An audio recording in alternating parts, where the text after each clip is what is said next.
তৃতীয় এবং final one day ম্যাচের আগে ওয়েস্ট ইন্ডিজের ক্যাপ্টেন শাই হোপ একই বললেন। তিনি বলেছেন, বাংলাদেশকে হারিয়ে আমরাই সিরিজ জিতব। অলরেডি 1-1 সমতায় আছি। আমরা দ্বিতীয় ম্যাচে যেভাবে কামব্যাক করেছি, তৃতীয় ম্যাচকে বাংলাদেশকে ধূলিসাৎ করে আমরাই কাপ নিব। দর্শকরা, শাই হোপ এই কথাটি বলেছেন কিভাবে সেটি একটু জানা দরকার।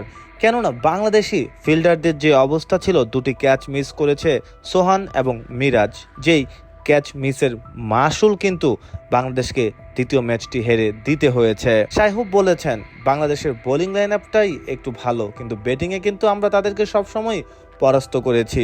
200-210 এইসবের মধ্যে আমরা তাদেরকে আটকে রেখেছি। এটি অবশ্যই সফলতা বলতে হবে। তারা যেমন স্পিনিং কন্ডিশনে প্রচুর স্পিনার খেলিয়েছে, আমরাও স্পিন দিয়ে অনেক বেশি সফলতা পেয়েছি। তিনি কিন্তু বলছেন যে বাংলাদেশ নিজেই নিজের বিপদ ডেকে এনেছে। তারা স্পিনিং কন্ডিশনে ভেবেছিল আমাদেরকে ধরাশায়ী করবে, কিন্তু এখন উল্টোটাই হচ্ছে।